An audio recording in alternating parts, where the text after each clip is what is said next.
오늘 갈라디아서 6장 15절에서 17절 말씀해 보면은 사도 바울은 나는 내 몸에 예수의 흔적을 가졌다, 흔적에 대해서 말씀을 하고 있습니다. 이후로는 누구든지 나를 괴롭게 하지 말라. 내가 내 몸에 예수의 흔적을 지니고 있노라. 왜 사도 바울이 이 갈라디아 교회를 향하여서 나는 내 몸에 예수 그리스도의 흔적을 가지고 있다고 편지를 쓰고 있는가 하면은, 그 당시에 갈라디아 교회를 뒤흔들고 있었던 사도 바울의 대적자들이 있었습니다. 이 사도 바울의 대적자들은 무엇이라고 갈라디아 교회 성도님들에게 설교를 하고 가르쳤는가 하면은, 예수를 믿으면 구원을 얻는다. 그런데 할례를 받으면은 구원 얻는 것이 더 확실해지지 않겠는가? 구약시대 이스라엘 백성들이 사내 아이가 태어나면 난지 8일째가 되면 할례를 베풀었습니다. 이것은 하나님의 백성이라고 하는 증표였습니다. 예수를 믿으면 구원을 얻는데 할례까지 받으면 얼마나 구원받는 것이 확실해지겠노? 그러니까 할례도 받으면 좋다, 이렇게 가르쳤어요. 그랬더니 이 갈라디아 교회 성도님들이 그 말을 들어보니까 솔깃하거든요. 이왕에 구원을 얻는 것, 보험을 하나 더 드는 마음으로 확실하게 천국 가려면 할례까지도 받았으면 좋겠구나. 그래서 많은 사람들이 할례를 받았습니다. 이 소식을 들은 사도 바울이 얼마나 분했던지, 얼마나 실망을 했던지 그 갈라디아 교회를 향하여서 편지를 쓰는 것입니다. 할례를 받는 것은 육체의 사람으로 율법의 저주 아래로 다시 돌아가는 것이다. 예수님께서 십자가에 못 박혀 죽으심으로 행위에 의하여서 구원을 받는다는 것을 완전히 폐기하시고 오직 예수 그리스도만 통해서 구원을 받을 수 있도록 하나님께서 우리에게 축복의 길을 열어주셨는데, 너희들이 어찌해서 다시 행위를 보태어서 구원을 얻을 수 있다고 가르치고 할례를 받느냐 하면서 무섭게 책망을 하고 있는 것입니다. 오늘날 교회 안에서도 율법으로 다시 돌아가려고 하는 성도님들을 많이 보게 됩니다. 내가 예수를 믿으면 구원을 얻습니다. 믿으시면 아멘 하시기 바랍니다. 그런데도 믿지를 못해가지고 혹시라도 내가 완전하게 천국에 들어가기 위해서는 11조도 하고 성수주일도 하고 좋은 일도 좀 많이 하고 충성봉사도 하고 공덕도 쌓고 교회 안에서 목사도 되고 장로도 되고 집사도 되고 권사도 되고, 그러면은 내가 천국 들어가는데 확실하게 보장을 받을 수 있지 않겠는가, 그렇게 생각을 하고 구원을 얻기 위해서 신앙생활을 하는 사람들이 생각보다도 참 많아요. 구원을 받았습니다. 구원을 받고 보니까 너무 고맙고 감사해서 내가 어떻게 하면은 이 크신 사랑과 은혜를 보답하면서 살아갈 수가 있겠는가. 그래서 우리가 11조 생활도 하고 성수주일도 하고 하나님께서 기뻐하시는 일을 감당하는 것, 이것이 성경적인 원리인 것입니다. 행위가 구원의 조건이 되면은 율법으로 돌아가게 되는 것입니다. 십자가를 욕되게 만드는 잘못을 저지르게 된다는 것을 꼭 기억했으면 좋겠습니다. 이후로는 누구든지 나를 괴롭게 하지 말라. 내가 내 몸에 예수의 흔적을 가졌노라.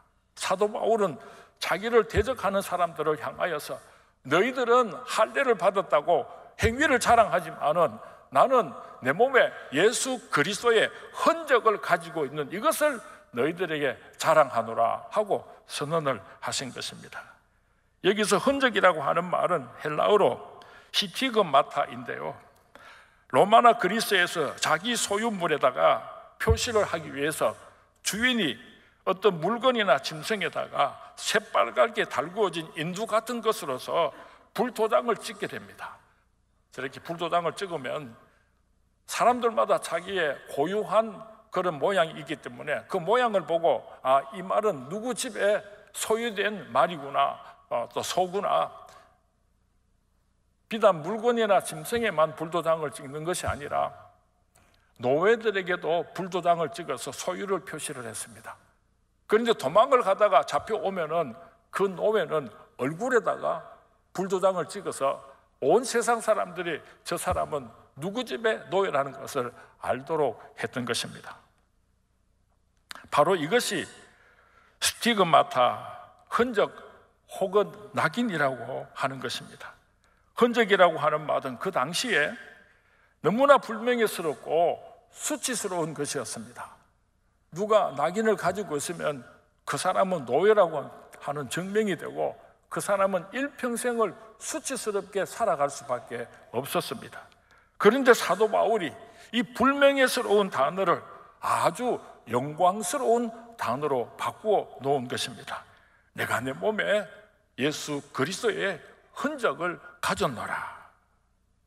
내 몸에 예수님의 낙인이 찍혀 있고 나는 그렇게 살아간다고 세상 모든 사람들 앞에서 당당하게 공포를 하고 있는 것입니다.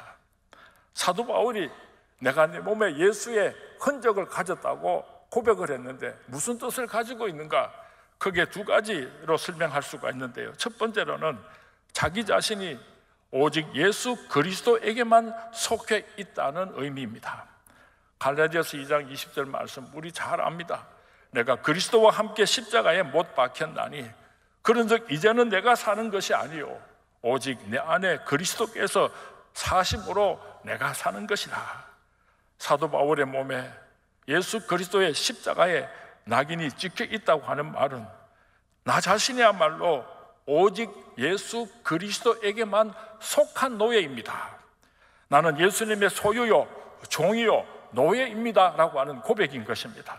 그래서 그는 항상 자기 자신을 표현할 때에 사도 바울이 성경 말씀을 기록할 때마다 제일 먼저 나 사도 바울은 예수 그리스도의 종된 사도 바울이다 라고 표현하는 것을 잊지를 않았습니다. 로마서 1장 1절 말씀에 보면은 예수 그리스도의 종 바울은 사도로 부르심을 받아 하나님의 복음을 위하여 택함을 받아 입었으니 이렇게 고백을 하고 빌립보서 1장 1절 말씀에서는 그리스도 예수의 종 바울과 디모데는 그리스도 예수 안에서 빌립보에 사는 모든 성도와 또한 감독들과 집사들에게 편지하노라. 자신 있게 자기 자신이 나는 그리스도의 종이다, 노예다 라고 표현을 하고 있습니다. 당시 종의 신분은 언제나 주인에게 속해 있었습니다. 종이란 주인이 없으면 종이 있을 수가 없습니다. 주인이 있어야 종도 존재하는 것입니다. 그런 것처럼 사도 바울이 오직 주님에게만 속해 있는 나는 예수님의 종이요 예수님의 노예라고 고백을 하고 있습니다. 아무리 자기 자신이 있다고 할지라도 예수님이 없으면 자기 자신은 없는 것입니다. 자신이 없다고 할지라도 예수님께서 계시면 자기 자신은 존재하는 것입니다. 바로 그 증거가 스티그마타, 예수의 흔적이라는 뜻을 가지고 있습니다. 오늘 나는 어떤 사람입니까? 나에게도 사도 바울이 말한 예수 그리스도의 흔적이 있습니까? 나의 몸과 마음에 예수님의 흔적이 얼마나 새겨져 있습니까? 나는 정말 예수님께서 존재하시기 때문에 내가 존재하는 그런 예수님의 종입니까? 노예입니까? 예수님께서 계시지 않으면 정말로 나는 없는 사람으로 살아가고 있습니까? 중창입니다.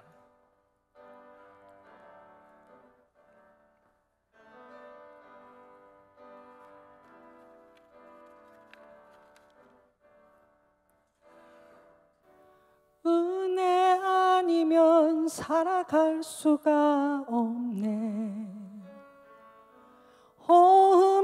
호흡마저도 다 주의 것이니 세상 평안과 위로 내게 없어도 예수 오직 예수뿐이네. 은혜 아니면 살아갈 수가 없네. 호흡마저도 다 주의 것이니 세상 평안과 위로 내게 없어도 예수 오직 예수뿐이네.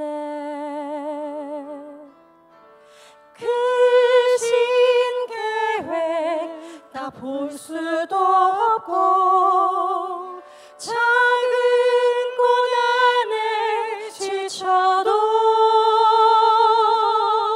주께 묶인 나의 모든 삶 버티고 견디게 하시네. 은혜 아니면 살아갈 수가 없네. 나의 모든 것 다 주께 맡기니 참된 평안과 위로 내게 주신 주 예수 오직 예수뿐이네.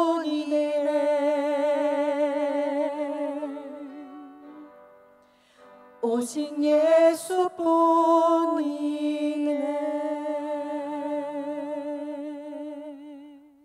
아멘, 아멘. 로마서 14장 8절 말씀에 보면은 우리가 살아도 주를 위하여 살고 죽어도 주를 위하여 죽나니 그러므로 사나 죽으나 우리가 주의 것이로다. 사도 바울은 고백하고 있습니다.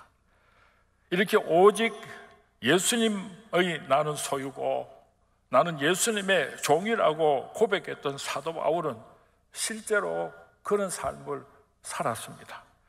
언제나 살아도 주를 위해서 살았고 죽어도 주를 위해서 죽는 삶을 살았습니다.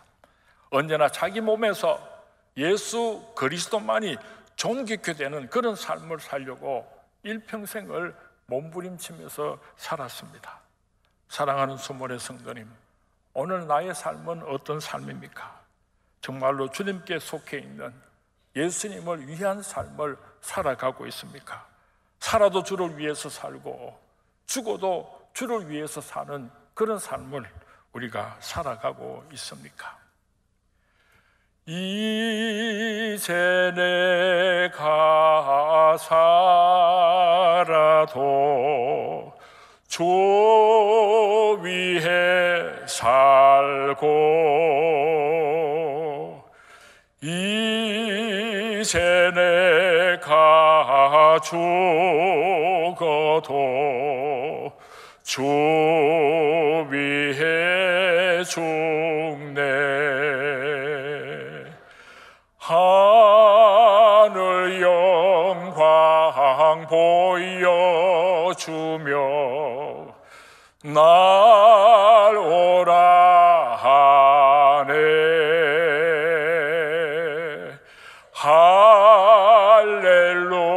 할렐루야 찬송하며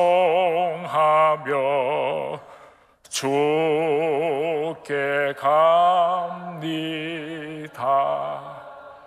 우리 서문의 모든 성도님들이 사도 바울처럼 이런 삶을 살아갈 수 있게 되기를 주님의 이름으로 축원을 드립니다. 사도 바울이 말하는 예수 그리스도의 흔적은 복음을 증거하다가 입는 고난의 상처를 의미하는 것입니다. 스티그마티는 헬라어 스티조라고 하는 동사에서 나온 말인데 스티조는 자르다, 찌르다라고 하는 뜻을 가지고 있습니다. 이 동사에서 스티그마, 찔린 자국, 잘린 자국이라고 하는 명사가 나왔는데 이 단어는 항상 복수형으로서 쓰여져 있습니다. 다시 말하면 찔린 자국들, 잘려버린 자국들을 의미하는 것입니다. 사도 바울은 예수 그리스도를 위하여서 어떤 고난을 받는 삶을 살았는가 고린도후서 11장에 대략적으로 설명을 하고 있습니다. 23절에서 27절까지 말씀, 사도 바울이 예수님의 흔적을 가지기 위해서 어떤 삶을 살았는지를 생각하면서 함께 봉독합니다. 시작. 그들이 그리스도의 일꾼이나 정신없는 말을 하거니와 나는 더욱 그러하도다. 내가 수고를 넘치도록 하고 옥에 갇히기도 더 많이 하고 매도 수없이 맞고 여러 번 죽을 뻔하였으니 유대인들에게 40에서 하나 감한 매를 5번 맞았으며 3번 태창으로 맞고 1번 돌로 맞고 3번 파선하고 일주야를 깊은 바다에서 지냈으며 여러 번 여행하면서 강의 위험과 강도의 위험과 동족의 위험과 이방인의 위험과 시내의 위험과 광야의 위험과 바다의 위험과 거짓 형제 중에 위협을 당하고 또 수고하며 애쓰고 여러 번 자지 못하고 줄이며 목마르고 여러 번 굶고 춥고 헐벗었노라. 한번 생각해 보시기 바랍니다. 사도 바울이 내 몸에 예수 그리스도의 흔적을 가졌다고 그렇게 고백을 할 때 사도 바울의 몸에 얼마나 많은 예수 흔적이 있었는지를 한번 생각해 보시기 바랍니다. 몸에뿐만 아니라 그의 마음에도 예수를 사랑하는 흔적이 낭자였습니다. 동족으로부터 얼마나 많은 핍박을 받았습니까? 이방인들에게도 얼마나 많은 핍박을 받았습니까? 그의 마음에 예수 흔적으로 가득 차 있었을 것입니다. 여러분, 나는 어떤 삶을 살아가고 있습니까? 나의 몸에는 복음과 교회를 위하여서 어떤 흔적을, 상처를 가지고 있습니까? 나의 마음에 전도의 사명을 감당하다가 당한 마음의 상처가 있습니까? 전도를 하다가 물질의 손해를 보고 시간의 손해를 보고 억울한 소리를 듣고 핍박을 받고 고난을 당한 그런 흔적이 내 몸에 있습니까? 우리는 복음을 전하고 교회를 섬기다가 고난을 당하면은, 상처를 입게 되면은 하나님을 원망하고 교회를 원망합니다. 교역자들을 원망하고 목사를 원망하고 다른 성도님들을 원망합니다. 그런데 사도 바울은 그렇지를 않았습니다. 그런 고난의 상처, 아픔의 상흔들을 자기 스스로 최고의 사랑으로 여겼습니다. 가장 영광스러운 것으로 생각을 했습니다. 그래서 고난 때문에 당한 상처의 흔적을 갈라디아 교회 성도님들을 향하여서 나는 내 몸에 예수 그리스도의 사랑의 흔적을 가졌다고 자랑하고 있는 것입니다. 이후로는 누구든지 나를 괴롭게 하지 말라. 내가 내 몸에 예수의 흔적을 지고 있노라. 내 너를 위하여 몸 버려 피 흘려 내 죄를 속하여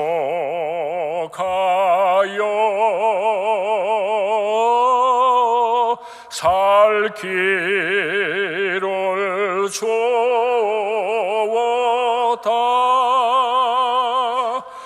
널 위해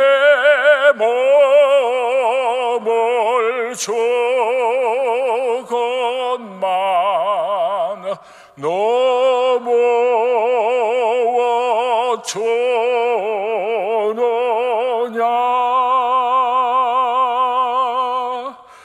너 위해 몸을 주건만 너무 주느냐.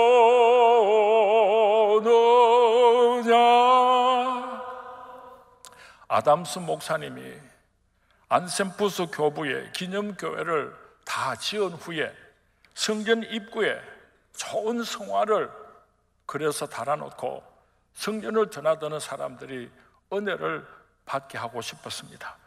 그래서 그 당시에 유명한 화가인 스텐버그를 찾아가서 우리 교회를 위해서 성화 한 점을 그려주면 고맙겠습니다 하고 간청을 했지만은 이 스텐버그 화가는 나는 예수 믿는 사람이 아닙니다. 예수님이 누군지를 모르는 사람입니다.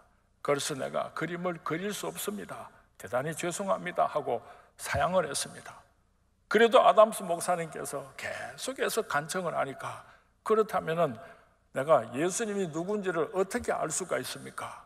아담스 목사님이 예수님께서 고난 받으시고 십자가에 못 박혀 죽으시고 부활하는 장면이 기록되어 있는 사복음서의 성경 말씀을 선물로 주면서 이 성경 말씀을 읽으면은 예수님이 어떤 분인 줄을 알 수가 있을 것입니다. 그래서 스텐버그가 예수님을 그리기 위해서 그 성경책을 읽기 시작했습니다. 그 성경책을 다 읽고 나서 생각을 해보니까 한 젊은 훌륭한 청년이 제자들을 많이 거느리고 귀한 가르침을 주었는데 결국은 제자들에게 배신을 당해서 십자가에서 수치스럽게 죽어간 한 부상한 청년으로 여겨졌습니다.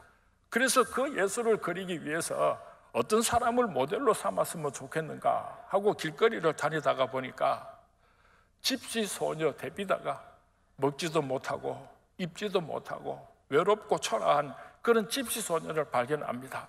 얘야 내가 그림을 그리는데 네가 모델이 좀 되어줄래? 내가 돈을 좀 많이 줄게. 집으로 데리고 와서 그 데비다 소녀를 앉혀놓고 예수님의 얼굴을 그려가기 시작을 했습니다.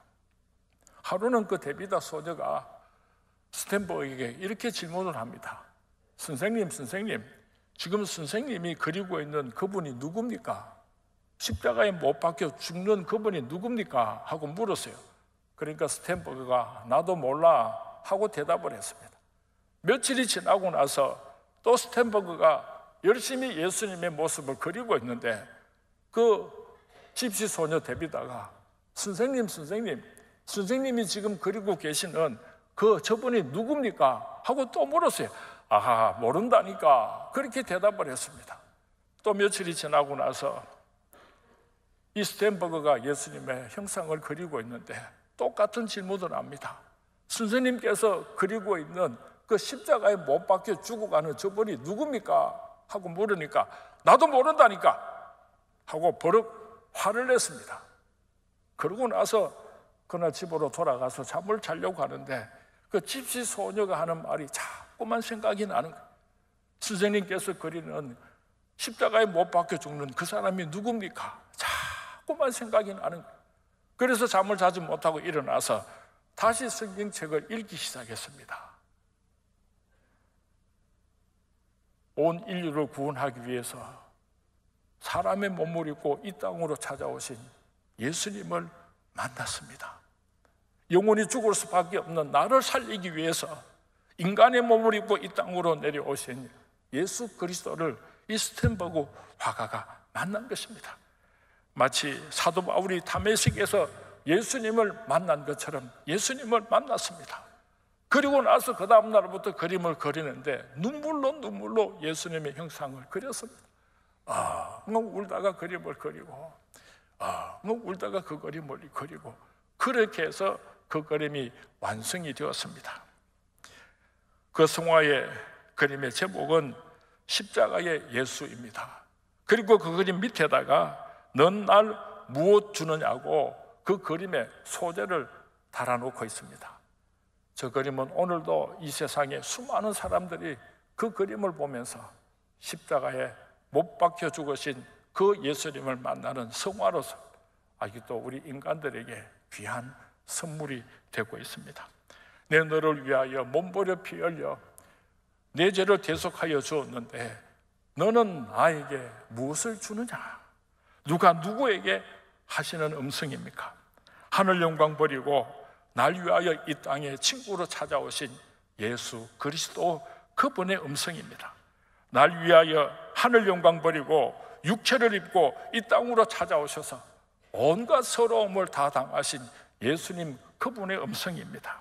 나는 예루살렘에 가도 집 한 칸이 없고 나는 갈릴리에 가도 방 한 칸이 없고 비가 오건만 비 피할 집도 없이 너를 위하여서 33년 희생의 제물로 산 내가 말하노니 너는 나를 위하여서 무엇을 주느냐 말씀하시는 예수님의 음성입니다. 로마 병정들에게 체포되어서 인정사정 없이 이리 끌리시고 저리 끌리시며 채찍에 맞으신 예수님께서 오늘 나에게 너는 내게 무엇을 줄 수 있느냐 묻고 계십니다. 성경 말씀을 읽어보면 예수님께서 더러운 인간들에게 뺨을 맞으셨어요. 여러분 중에 누군가가 다른 사람에게 뺨을 맞았다면 참을 수 있겠습니까? 여러분의 부모님이나 자식이 누군가에게 뺨을 맞았다면 위신도 없이 체면도 없이 죽기 살기로 싸울 것입니다. 하나님의 아들 예수님께서 더러운 인간들의 손에 뺨을 맞으셨습니다. 누구 때문에 뺨을 맞으셨습니까? 바로 나 때문에 예수님께서 뺨을 맞으신 그 예수님께서 너는 내게 무엇을 줄 수 있느냐 물으십니다. 성경에 보면은 예수님께서 얼굴에 침뱉임을 당하셨습니다. 만약에 여러분이 길을 가다가 누군가에게 침뱉임을 당하였다면 참을 수가 있겠습니까? 성자 예수님이 누구 때문에 얼굴에 침뱉임을 당하셔야 했습니까? 그런 수치와 모욕을 당하셔야 했습니까? 바로 나를 위하여서 나의 죄를 용서하시고 나를 하나님의 아들로, 하나님의 딸로 만들어 주시기 위해서 예수님께서 그 수치와 그 수모를 당하셨습니다. 그 예수님께서 오늘 이 시간에 나의 이름을 부르시면서 상민아, 너는 내게 무엇을 해줄 수가 있겠니? 상민아, 너는 내게 무엇을 해줄 수가 있겠니?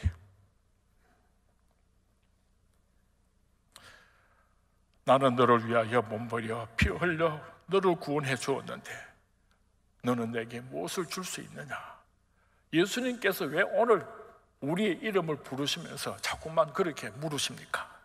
이 물음은 예수님께서 무엇이 인색하시기 때문에, 무엇이 모자라서 도움이 필요하기 때문에 너 내게 무엇을 줄 수 있느냐, 그렇게 물으시는 질문이 아닙니다.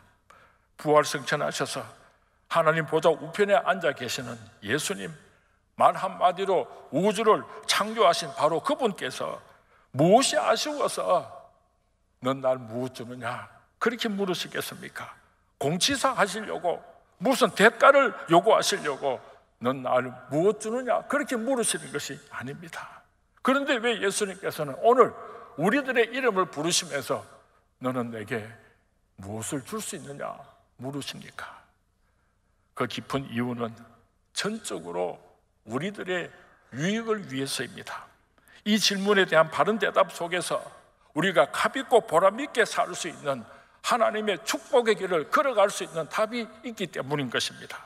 우리가 예수님의 십자가 은혜를 깨닫고 예수님의 십자가 은혜를 가슴속 깊이 느끼고 가슴이 뜨거워질 때에 비로소 하나님의 아들과 딸답게 살 수 있는 원동력이 거기서 출발하기 때문인 것입니다. 어떻게 죄를 이기면서 이 세상에 살아갈 수가 있겠습니까? 넌 날 무엇 주느냐? 예수님의 그 음성을 듣게 될 때에 우리는 이 세상의 모든 죄를 이기면서 살아갈 수 있는 그 힘을 그 대답에서 얻을 수가 있기 때문인 것입니다. 하나님의 말씀대로 실천하며 살아가는 것이 얼마나 힘들고 어렵습니까? 그러나 십자가의 깊은 사랑을 우리가 깨닫게 될 때에 주님 뜻대로 사는 것이 그렇게 힘들지 않을 것입니다. 땅 끝까지 이르러 복음의 증인이 되어달라고, 천하보다 귀한 영혼을 하나님께로 인도해달라고 거룩한 사명을 주셨는데 참 힘들고 어렵죠.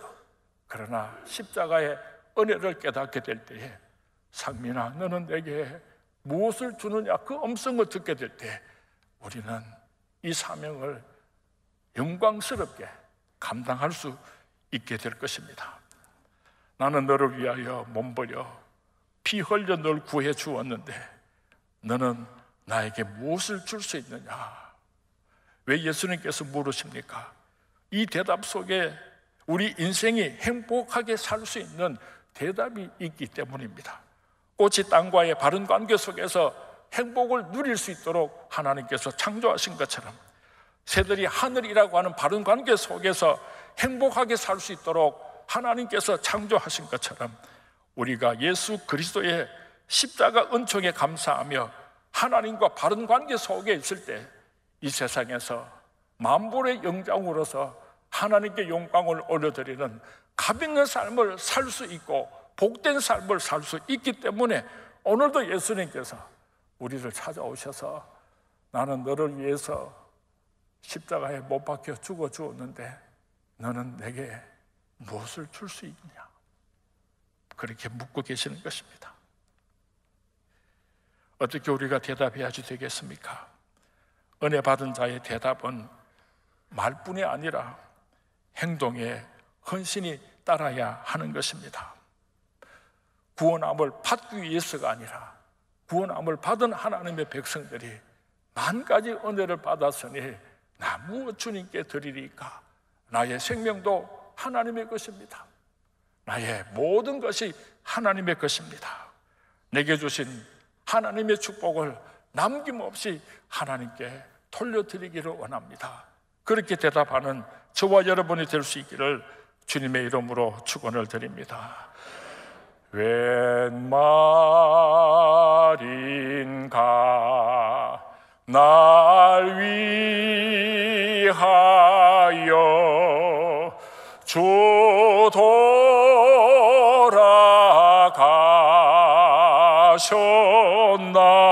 돌아가셨나 이 벌레 같은 날 위해 건해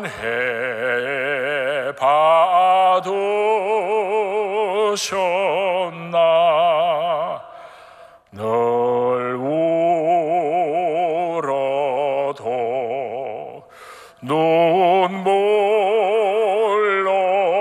눈물로는 못 갚을 줄 알아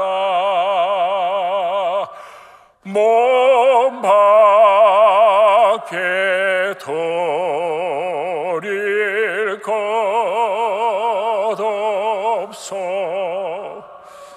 이 몸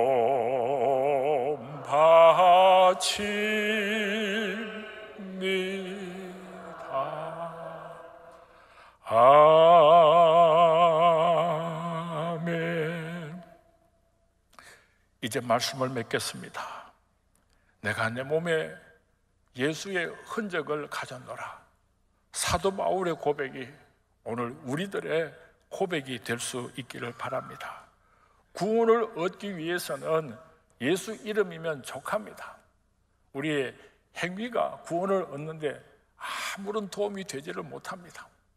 구원을 얻기 위해서 수단으로 우리가 신앙생활을 했다면 그것은 잘못된 신앙생활을 하는 것입니다. 아무 공로 없이 예수님의 십자가 보혈로 우리의 모든 죄를 용서하시고 구원하시고 천국 백성으로 우리의 이름을 생명책에 기록하여 주셨으니 너무 고맙고 감사해서 나 무엇 주님께 드리리까? 나 무엇 주님께 드리리까?